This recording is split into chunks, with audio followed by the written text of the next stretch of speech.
ಸೌಂಡೇ ಇಲ್ಲ ಇದೆಯಾ?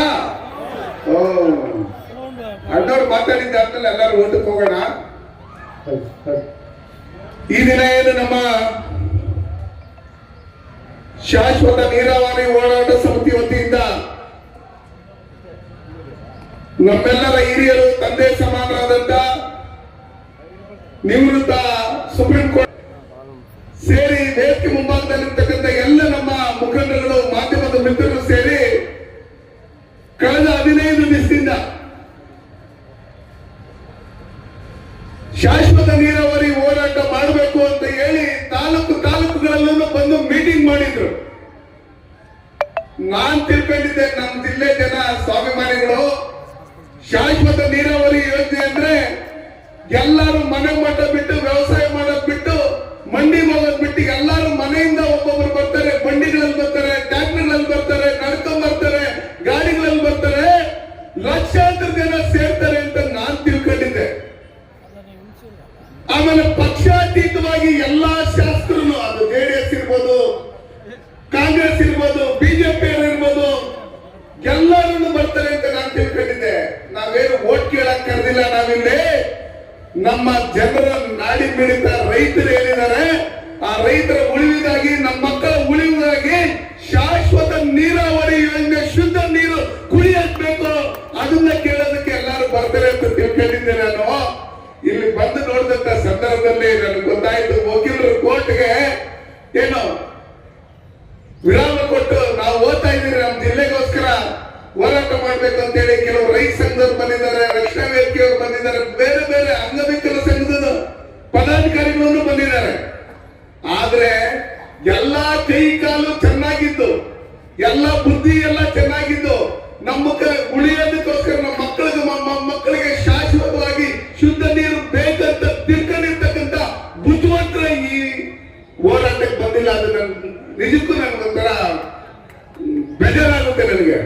ನೀವ್ ಯಾರಾದ್ರೂ ಕೇಳ್ಕೊಂತ ಇದ್ರೆ ರಾಜಕಾರಣಿಗಳು ನನ್ನಿಂದ ಸೇರಿ, ನಮ್ಮ ಓಂಶಕ್ತಿ ಚಲಪತಿ ಅವ್ರು ಹೇಳ್ತಾ ಇದ್ರು ಮೊದಲು ನಮ್ಮ ಜಿಲ್ಲೆ, ಅದಾದ್ಮೇಲೆ ಪಾರ್ಟಿ ಇನ್ನೊಂದು ಮತ್ತೊಂದು ಅದು ಇದು ಎಲ್ಲ. ಅದಕ್ಕೋಸ್ಕರ ನಾವು ನಮ್ಮ ಮಕ್ಕಳು ಉಳ್ಕೊಂಡ್ರೆ ಎಲ್ಲ ಅದಾದ್ಮೇಲೆ ಅದಕ್ಕೋಸ್ಕರ ನಾವೆಲ್ಲ ಹಗಲು ರಾತ್ರಿ ನಿಮ್ ಜೊತೆಲಿ ಇರ್ತೀರಿ, ಹೋರಾಟದಲ್ಲಿ ಭಾಗವಹಿಸ್ತಾ ಇರ್ತೀರಿ.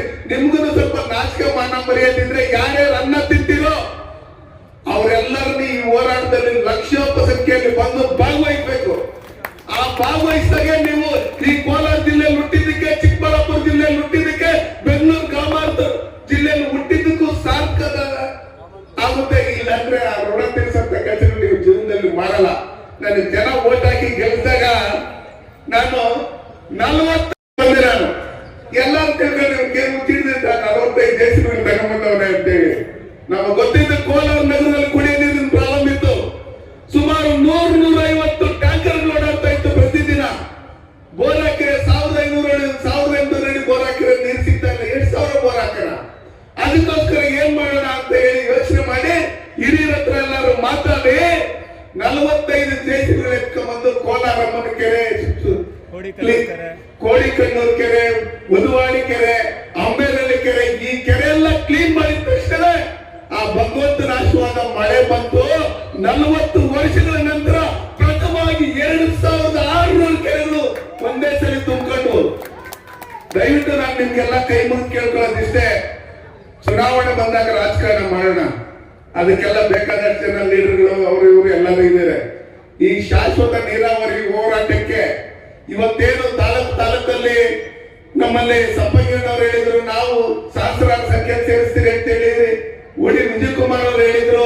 ಅದೇ ರೀತಿಯಲ್ಲಿ ಶ್ರೀನಿವಾಸಪುರದಲ್ಲಿ ನಮ್ಮ ಹತ್ತುತ್ತಲ್ಲಿ ನಾಗಸಮ್ಮಣ್ಣವ್ರು ಹೇಳಿದ್ರು, ನಾವು ಸಹಸ್ರಾರು ಸಂಖ್ಯೆ ಸೇರಿಸ್ತೀರಿ ಅಂತ ಹೇಳಿ. ದಯವಿಟ್ಟು ಹೇಳ್ತೀನಿ ಕೇಳಿ, ಯಾವುದೇ ಸರ್ಕಾರಗಳು ಬಂದ್ರೇನು ಮಗು ಹತ್ತಿಲ್ಲ ಅಂದ್ರೆ ತಾಯಿನೂ ಹಾಲು ಕೊಡಲ್ಲ. ನಮ್ಮ ಹೋರಾಟಗಳು ನೀವು ಹೇಳಿದ್ರಿ, ಉಸ್ಮಾನ್ ಯೂನಿವರ್ಸಿಟಿಯಲ್ಲಿ ಹಂಗ್ ಹೋರಾಟ ಮಾಡಿದ್ರು, ಹಿಂಗ ಹೋರಾಟ ಮಾಡಿದ್ರು. ಕಾಳೇಶ್ವರಂ ಡ್ಯಾಮ್ ಇವತ್ತೇನ್ ಕೆಲಸ ನಡೀತಾ ಇದೆ ಅವತ್ತು ಹೋರಾಟ ಮಾಡಿದಕ್ಕೆ ನಡೀತಾ ಇರೋದು ಅಂತ ಹೇಳಿ. ಇಲ್ಲಿ ಪಕ್ಕದಲ್ಲೇ ನಮ್ಮಲ್ಲಿ ಕೃಷ್ಣಾ ನದಿ ನೀರು ಹರ್ಕೊಂಡು ಹೋಗ್ತಾ ಇದೆ, ನಾವು ನೋಡ್ಕೊಂಡು ಸುಮ್ಮನೆ ಇದ್ದೀರಿ. ಅಂದ್ರೆ ನಾವು ಕೈಲಾಗ್ತಿದ್ದಾರ? ಈ ಕೋಲಾರ ಜಿಲ್ಲೆಯಲ್ಲಿ IAS advocates, IAS, IPS, KS, teachers ಎಲ್ಲರೂ ಇದ್ದೀರಿ.